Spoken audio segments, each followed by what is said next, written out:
as everyone tries to move away from pixels, we want to own our own first party, like, and then out, like farm our pixels out rather than like relying on Facebook's pixels, which are right difficult and constantly, and like, everyone's concerned about privacy. Like if we have our own mechanism for identity and we send those identities out, we'll have a much greater degree of much higher percentage of targeting, running these things, from server side mechanisms and whatnot.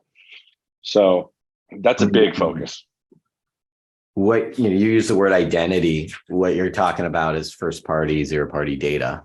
Yes. Essentially. And how to manage it. And how to make it our own. Like, I think that's the big thing, is like making it our own in terms of the ability to not rely on third party pixels. So you may not realize it, but we've rolled into recording for this podcast, and I'm as I welcome Kyle Brucellari. That's how I'm just going to say it. Is that correct? Brucellari. Ooh, that does sound like a ball player. From Gorjana, head of e-commerce. But as we talk about first party, zero party data, this is what everyone's talking about. And then you're hearing CRMs. Like everyone's now becoming a CRM. Have you noticed that? Yeah. Everyone's Klaviyo. Klaviyo now wants to be your CRM. But what it comes down to is, like I said, like, who are my visitors? Like, and you mentioned, with Wunderkin's ability to focus on the unidentified visitors. This is saying that, we've been doing this for 14 years, and the conversation we're having is pop-ups. They're accepted. We get it. They're here, but they're still very dumb. How do we make them smarter? How do we personalize what the visitor's seeing? And it all starts with understanding who your visitors are. Exactly. And, when you look at different websites, like, can I ask you, and don't hold me to this if you don't have the number off the top of your head, but the breakdown from new visitor to repeat visitor, and then, is that something you look at with your own traffic? Absolutely. I think benchmarks from a unique visitor perspective are, I think ideally at 80-20, right? Overall traffic might end up being a little less than that, but if you're looking at, unique visitors on any given period of time, right? 80% new is the goal. And I think that's where we benchmark most of our different marketing channels based on. Well, and then the 20% is another area that's interesting, because of that 20%, it's then split between customers that are coming back, and then second category being they're not unidentified. You've identified them. You've captured maybe their email or SMS. You brought them back to the site, but now we got to get them across the finish line. Right. So the identity factor, how, in your world, what are you seeing, what's being done to store these identities right now for you? Like, what world do you live in to manage that? What problems are you running into? Setting up the infrastructure is still a challenge, right? Because I think we still, despite our growth, operate very a lean operation, small headcount, and we don't have formal BI yet, or a formal CDP. We kind of run our own kind of hacked together versions that allow us to mine for the insights that we're looking for. But I think we rely on partners. We rely, we're getting more familiar with, the cloud-based tools like BigQuery, right? We use a lot of it. We're positioning that kind of as our hub. But it's just right. It all comes down to building the right stack. But I also think, in a space that's newer, like, we rely on partners, because in the identity space, zero party, first party data, it is newer from owning it internally, right?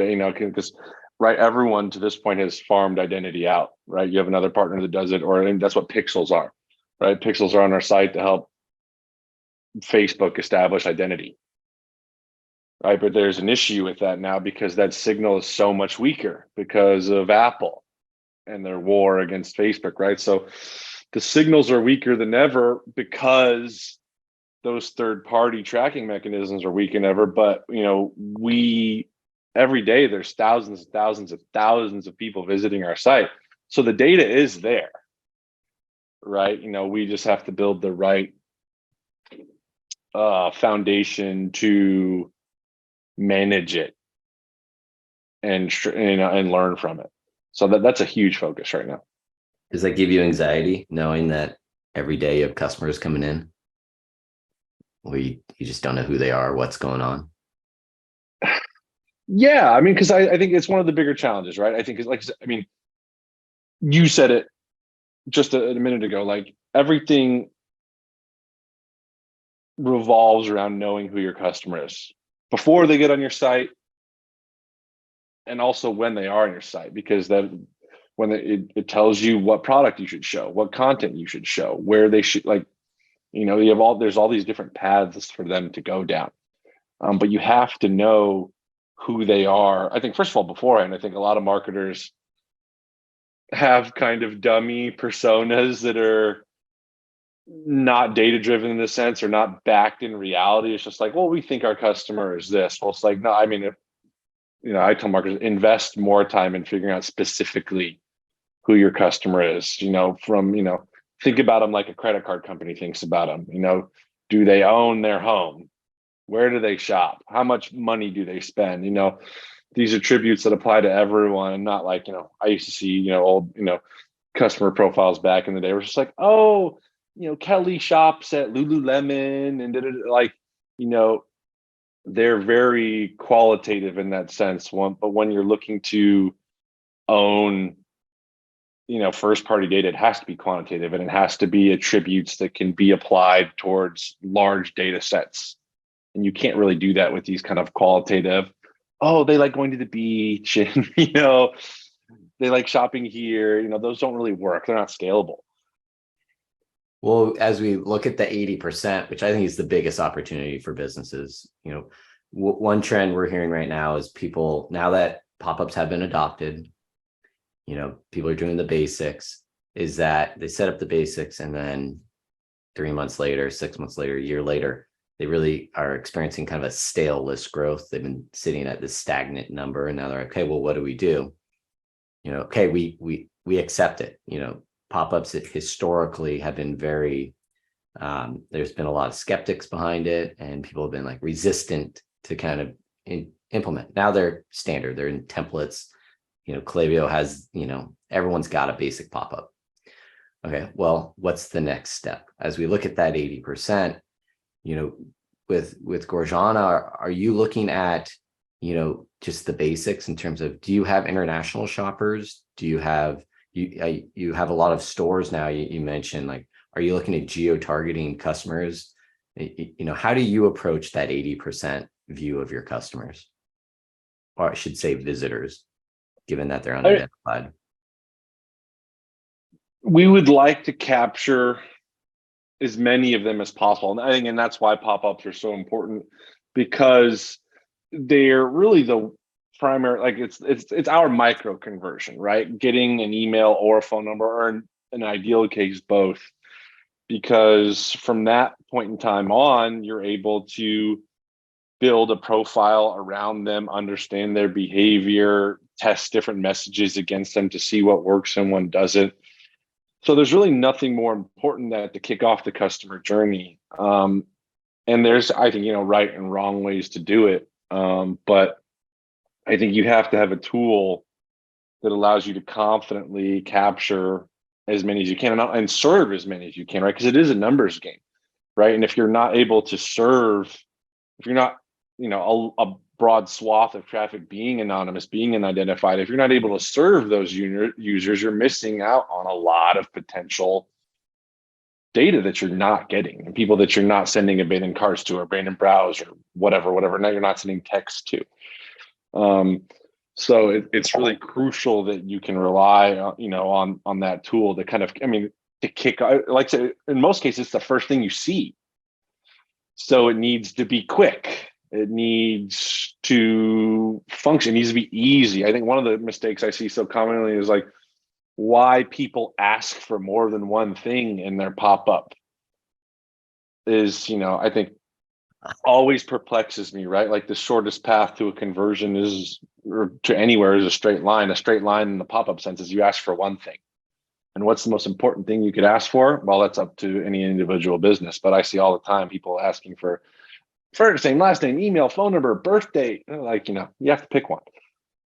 I'm really just so baffled right now at our industry. And, it happened to me just the other day. It's like the whole email SMS experience where they're offering you something and then you give them your email and then a secondary frame shows asking for an SMS phone number. Mm-hmm. And if you don't give the phone number and you close, it's not clear what just happened. Right. Wait, right. I gave you my email. Did I get the code? Or I think that's deliberate in a lot of senses with marketers because you want that second piece so badly. But again, if you're identifying users, you can always, you can serve them a pop-up on their next visit to get that phone number. So, that all relies on identity, to create a better experience, right? Because that's, it's not a great experience to have uncertainty in terms of what you're getting from the brand you're giving to, because that's what that is, right? It's a value exchange, right? Brands are asking for your information. You're giving it, that's the value you're giving, and they're giving you something in return, no matter what that is. And so I think, having the best possible experience, again, is the easiest experience, but it's also the one that has the most clarity. Like, what you're going to get in return. It's not ambiguous. And to your point, because that's like, well, you go look at your inbox, like, should I get it right away? Should I not? I have here in my notes a couple things, and I'm actually going to ask if we can use this. You use the word micro conversion. I like that, because it's like there's so many different things that a conversion can be on a site. Obviously, as retailers, we think a conversion as a sales conversion, right? Like naturally, conversion is money. Right. But then there's so many other engagements and conversions you can have, and it's like, okay, well, first, what are your? We all know we want to make more money, but there's a customer journey to get to that. Exactly. And it's all about, like you mentioned, the customer experience.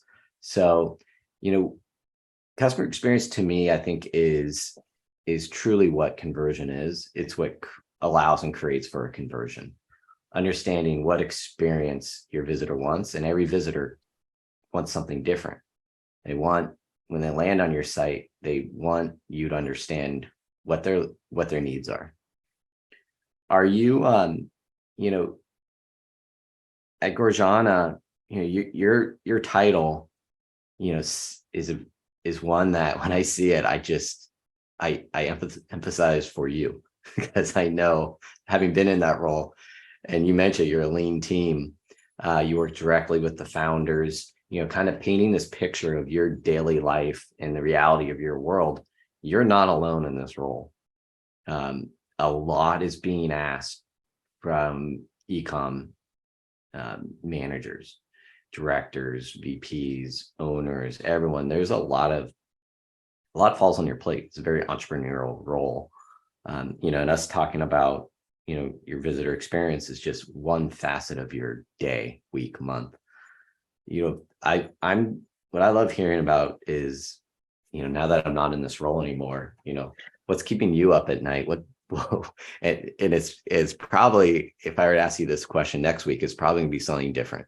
Mm-hmm. So this week being, tomorrow's August 1st, we're really, Q3 is real. Q4 is going to be here before we know it. Busy time of year. What's what was your end of month meetings today and getting ready for next month? What's the conversation around the office? Really easy answer to that one is we just pushed a brand new website last week. Our first major overhaul in the last 5 years. So where we literally rebuilt our entire site from scratch. So that is what the entire team is breathing right now, because we're only 6 days into it and really focused on addressing minor tweaks and bugs, making sure, again, the user experience is what we intended it to be with the update, making sure everything works, making sure everything's tracking, cataloging what's not working, and making sure we're working with our developers to quick it in short order. That is, what the entire How team are is your working. 301s doing? Yeah, exactly. I mean, all these questions, making sure, but pretty good. I mean, Yeah. my team has done an absolutely insane job. I think, it's been, internally and externally, the execution has been off the charts. I'm really proud. Can I ask what the I think, makeup of your team is? like, we have an operations manager, we have a merchandising manager, we have a retention manager, and an acquisition manager. So we kind of have every bucket of, how I categorize a team, like every bucket is covered. Wait, you just used a word that I'm really happy to hear, which is merchandising. Yes, it's So huge. it's huge. And that is something that I forget who I was speaking with on this. I mean, it was the last podcast about merchandising. It's old school retail. When you go into a store, merchandising is one of the most critical, important things. Yeah, And it's the same for a website. Yeah. but I feel like it's been way overlooked with the website. I totally agree. I think there's this notion that people know what they want, and that's not most people, right? The vast majority of people have no idea what they want. And, right, Steve Jobs, right, famously was like, no one was asking for the iPhone, right? He was like, created it. And so he gave people that direction, like, this is what a phone should be. So I think every owner in the e-commerce space has to create that path to conversion and have that ownership of it. And merchandising is, because obviously, at the end of the day, most of us, I believe, are selling a brand or selling products of that brand. And you can't expect people, you don't want people to do everything on their own, because that's not easy. Right. And I think that's the biggest, one of the areas, or probably the easiest litmus test that any digital marketer, e-commerce operator can ask of their business and of their site or of their journey. Is it easy? Right. And then from there, identify where's their friction, and then addressing that friction as quickly as possible. Friction is a word that we've been throwing around a lot lately. Do you, on that note of, is it easy? Is it the needs? There's foundational needs of online shoppers that need to be communicated and met, which is, number one, can I trust the site? Number two, when am I going to get this? And what I love about your site is, people are willing to wait for shipping, and they're saying they're willing to pay for shipping if it's expedited and guaranteed. And the third is, well, what if I just want to go pick this up? Like, and especially in your market, they might be gifts. So if I like it, you have your find a store near you, smartly just located right top left, so that, if I need that gift today, can I get it? So are you're in this unique case where you have brick and mortars. How many brick and mortars are there? 50, on the cusp of 51. 50? Mm-hmm. Oh man. Yeah. That's insane. So is there pressures to really connect that experience of That is everything. That it has been the hugest challenge of the last 5 years here to try and, we're an omnichannel brand, we're a retailer, and creating that, our stores are incredible. So much time and effort goes into each and every one. The team and the stylists that are there are amazing at what they do. And the stores have that advantage of those incredible people, because they're there and they're there to guide customers coming in the door, through the brand experience. You can feel the brand when you walk in the door. You can see it on the walls, and you get to see it on an actual real life person that you're talking to, who's styled themselves and giving you advice and showing you what's new or showing you how to wear it or whatever. The site is at a disadvantage in a certain sense. It's, you can find more on it because you're not confined by four walls like you are with the store, or you're not confined by space. But it's also a challenge as well, because at least when you're in a store, you see everything that's in front of you. You don't have to go hunting for stuff, where it's on the site. That's why personalization and merchandising is so important, because you have to decide what your four walls kind of are online. And so it's been this site. That's one of the reasons I'm so proud of, is that I do believe it embodies the in-store experience closer than anything we've ever had in the past. And I think that's where it's a huge success in my mind in the early going. Obviously, we're listening and watching the numbers and making sure things, our assumptions are playing out and running tests and yada yada yada. But I think it passes for us. It feels like our stores. It feels like our brand in a way that we've struggled with in the past, because it's hard to create this digital manifestation of a real life experience. It's not easy to do. And I think, having the store locator be very prominent, be dynamic, right? Tells you where your nearest store is automatically. Customers knowing that they can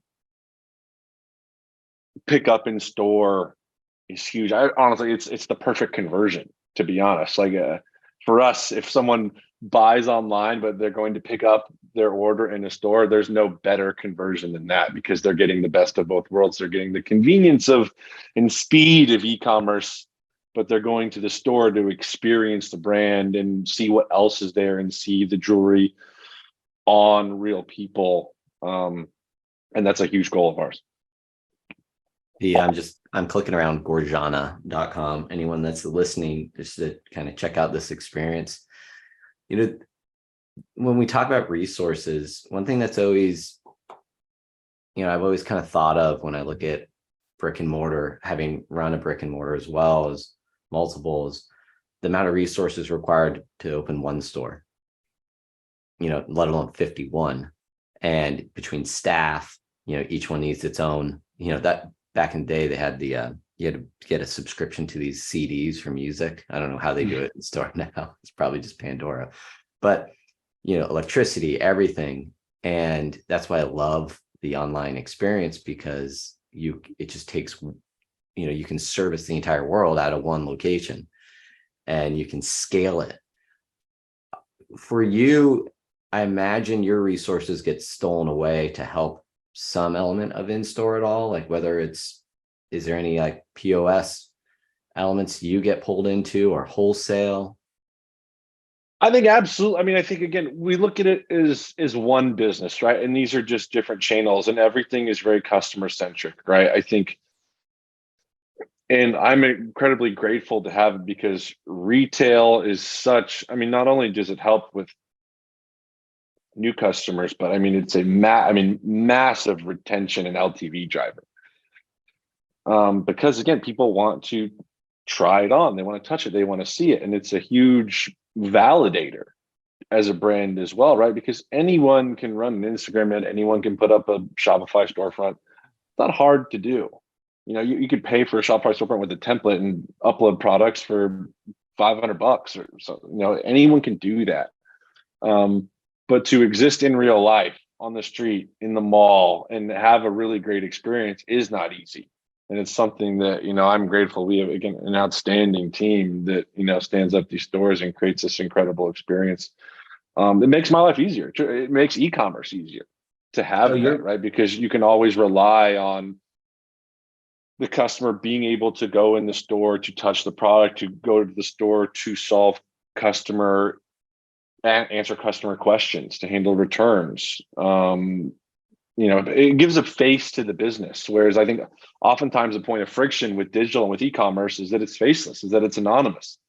You don't know who's on the other side. You don't know where your product is coming from. You don't know who's fulfilling it. You don't know who's on the other end of the line when you talk to customer service. And you look at businesses that do customer service really well. I mean, for better or for worse, Amazon, right? Everything is really easy. Returns are easy. Everything shows up in 2 hours. I ordered something the other night at like 11:30 p.m. It shows up at 7 a.m. Like, how does that even work? I know, but they make it easy, right? Nordstrom is another great example. Like, they treat their customers very well. And so I think having retail, if you care about your customers, it's an only logical step to give them that experience. You're talking about customer service, and it sounds like you at the core of what you're doing at Gorjana and what you believe in is you do right by the customer, understand them. And it looks, from what I'm hearing here and seeing, is that you've found an opportunity to leverage your in-stores locations to bring that to life on your site. I'm looking at your product page. You have visit us on the store, on your product page, with beautiful photos, and it's like a gallery, really putting the store front and center, the brick and mortars, which builds trust. Right. You mentioned it's like, okay, what if I do have a problem? Oh, they have 51 locations. I have one right near me. If I have a problem, I can go to them. They're here. It builds that trust, reduces the friction for that online purchase, which DTC brands don't have. Exactly. Yeah, exactly. These Instagram stories, you see all these ads, you click it, it's like, okay, well, why this jewelry brand over another? Is this just a one-hit wonder? Whereas you're leveraging and telling that story very beautifully on your site to that visitor, and in the end, builds that trust to get them over that line. And then that's the intention, right? I mean, we want to create the best experience possible. Stores are such a benefit to the business, to our brand. We had to figure out what that connection looked like. And I think, again, we've been lucky and fortunate to, design a site that I think that does a great job. It's serving both any type of customers that crave the in-person experience. They want to see and touch and feel. You can do that and shop online. If you're an online customer, which a lot of people are, we make it as easy as possible. We tell you when you're going to get your order before you even buy it, or we estimate when you're going to get it before you even buy it.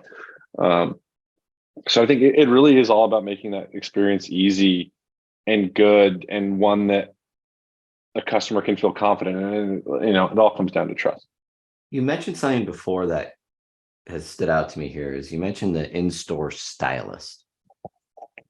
That's interesting. Is that something that you've considered bringing, with all the online video, the chat that's available now, like Tolstoy?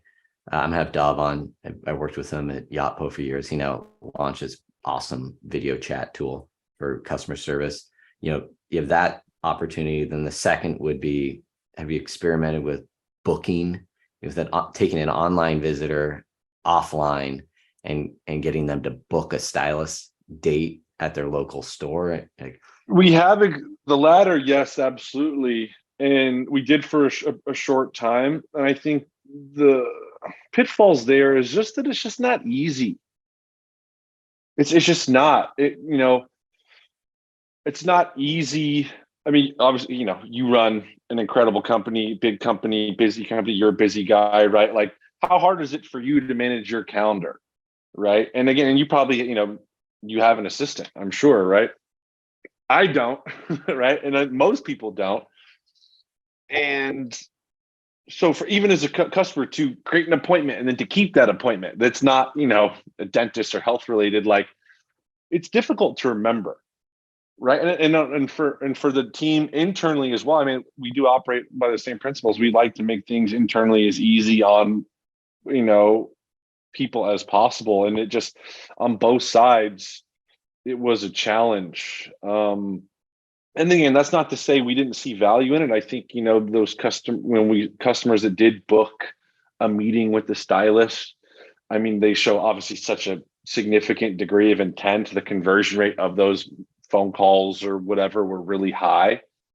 Um, it's not something for us that's done. I think it's something we come back to. Yeah. It's hard to But at the same scale. time, obviously the growth of our scale, we've grown so quickly that efforts like that, spread across 50 stores, logistically are a challenge. And so for us, it's we're trying to make life easy on ourselves at this point. And when we reach a point of where we have more time, I think, again, obviously being really lean, we can come back to reevaluating programs like that.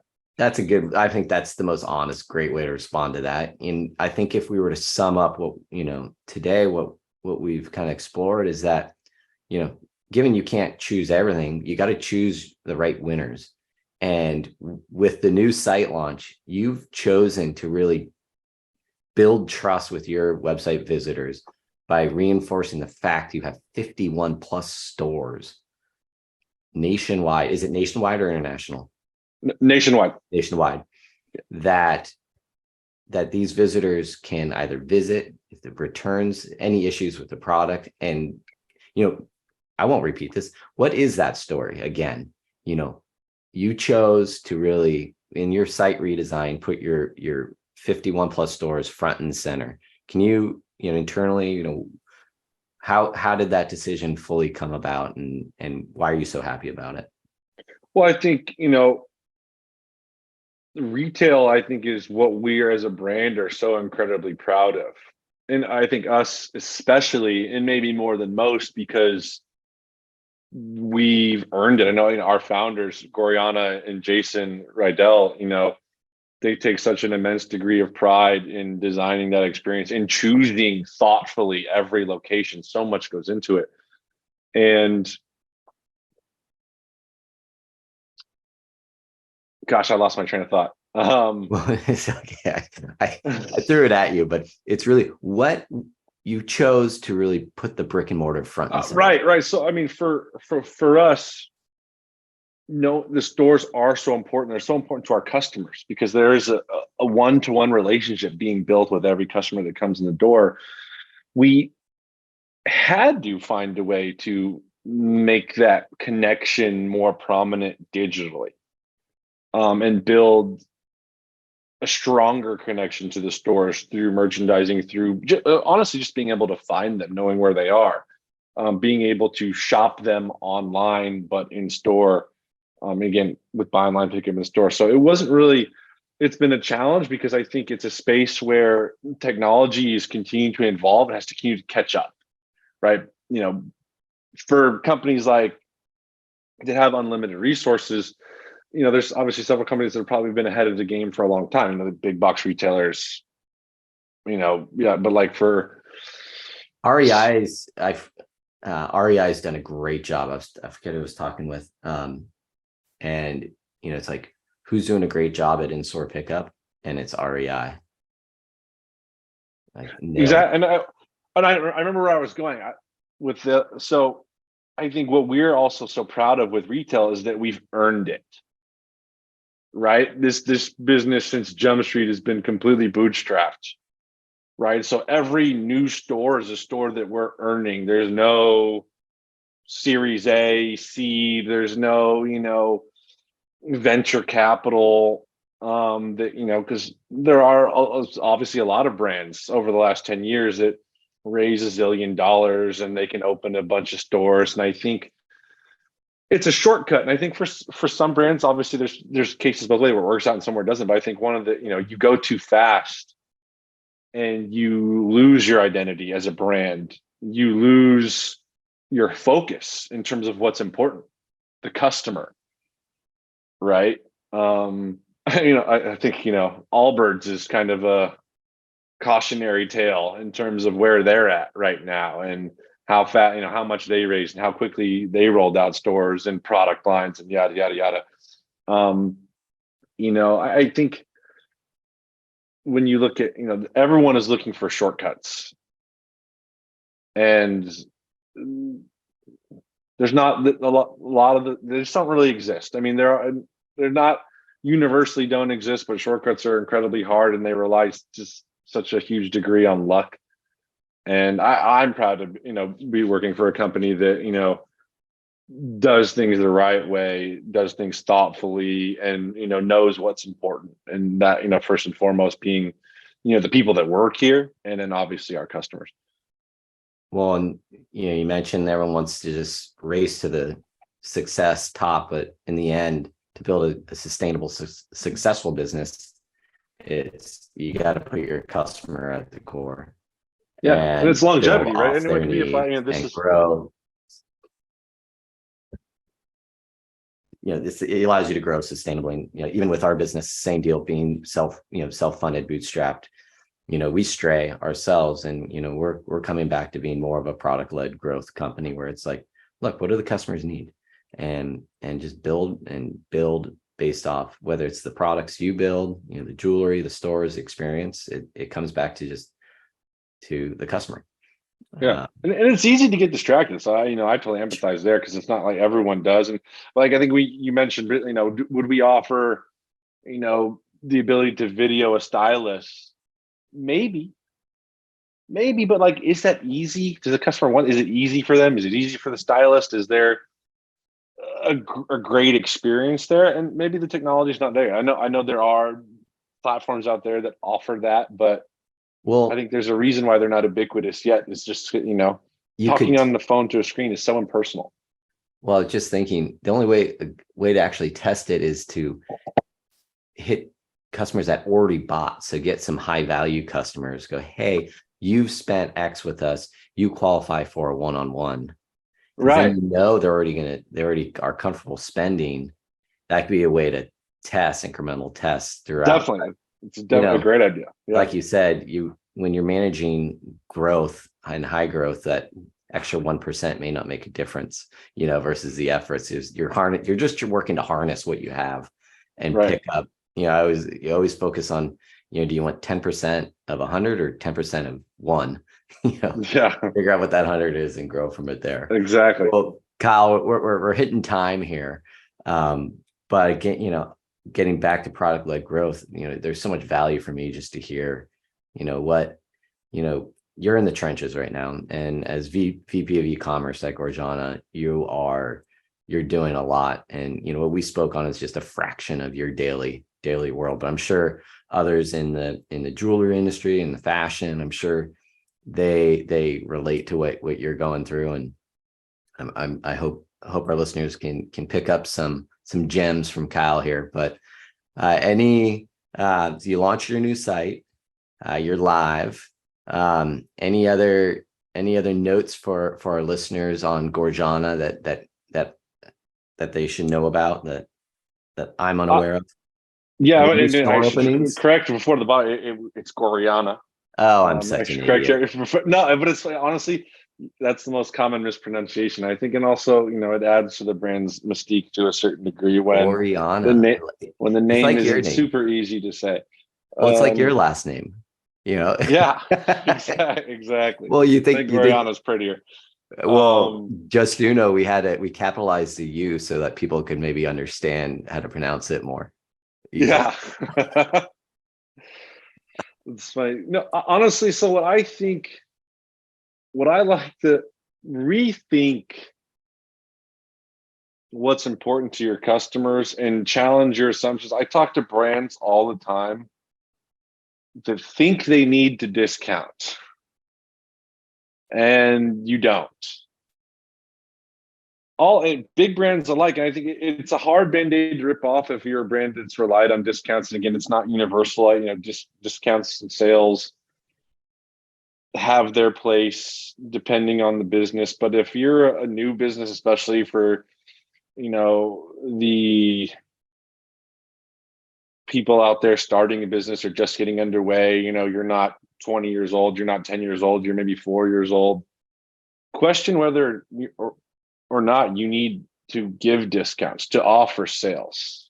Because it's a question that we asked here internally, and the answer turned out to be no. We don't discount, we don't do sales.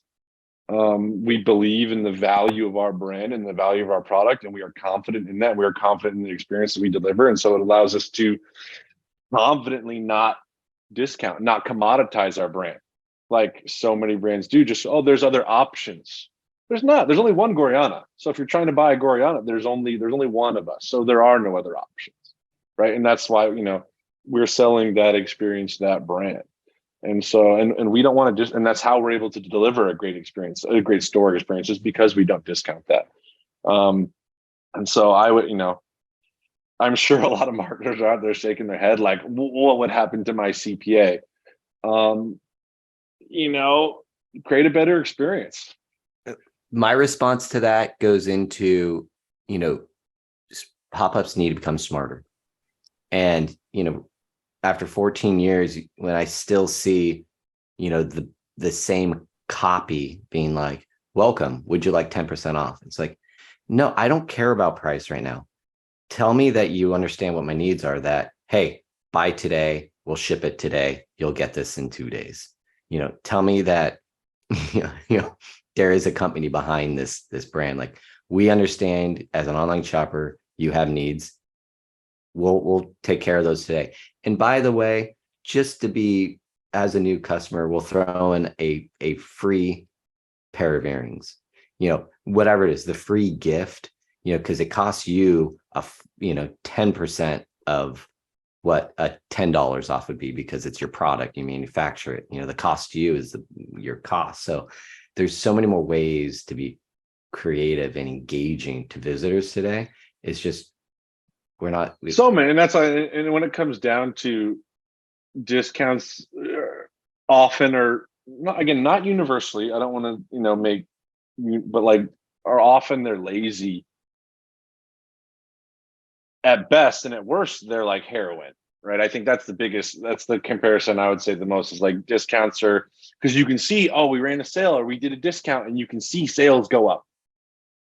But, it's a short-term dopamine hit, right? It doesn't last, and it, dilutes your brand, it dilutes your product, it makes you more transactional. And again, I think why we've been talking for an hour, right? Have we talked about orders or transactions once? No, we keep talking about customers, because customers are who we care about. We want to get customer conversion, not order conversion, not product conversion, customer conversion. And I think when you look at it that way, you can understand, with more clearly whether or not discounts serve that purpose and serve your customer. Well, but then you look at, okay, well, if it's my main driver for list growth, to take unidentified visitors to first party, zero party data. Well, what are the other alternatives to discounting? There are different ones. There are, whether it's like out of stock, sign up for alerts, or new product drops, sign up, or is it, personally, I'm a huge fan of giveaways. Giveaways, a style quiz, what are you look like? Just asking someone who's there on your site, what are you looking for? What's your style? Can we haven't even gotten into surveys and quizzes, which to me, in your space too, is a phenomenal way to capture more visitor data in a positive way. It's not a pop-up where you mentioned just capture one thing and reduce friction. When you get people to engage into their own journey, you can start asking questions that guides them to the right product, which is customer service. Oh, what are you looking for today? Oh, is it a gift for you, or a gift for someone, or is this for you? Start walking down. You're capturing all this data, store it in the profile you own, database you own, that you can then leverage in whatever channel you deem feasible. Exactly. So that'll be part 2. Love to come back. Okay, we'll pause there. We'll come back to that on next chapter. How about that? Sounds great, man. Cool. Well, congrats on the new website launch. It's beautiful. Yeah, I hope you like it. If you see anything, we have everyone listening right now. If you see anything funky, let me know. But should be pretty good. I'll tell you when we stop recording. How about that? Cool. All right, Kyle. Well, thank you so much. And where was the most recent store that was opened? I believe Carmel by the Sea is the one Ooh, that's the most recent, or if not, it's about to open. No, yeah, it just did. Yeah, cool. that was last week. Just down south. Well, congratulations. I mean, And I used to be able to keep track. Now yeah, we're open to so many stores. It's getting tough, but it's they insane. are incredible. All right. Well, uh, thanks for joining. Hope everyone enjoyed, and we'll see you next week.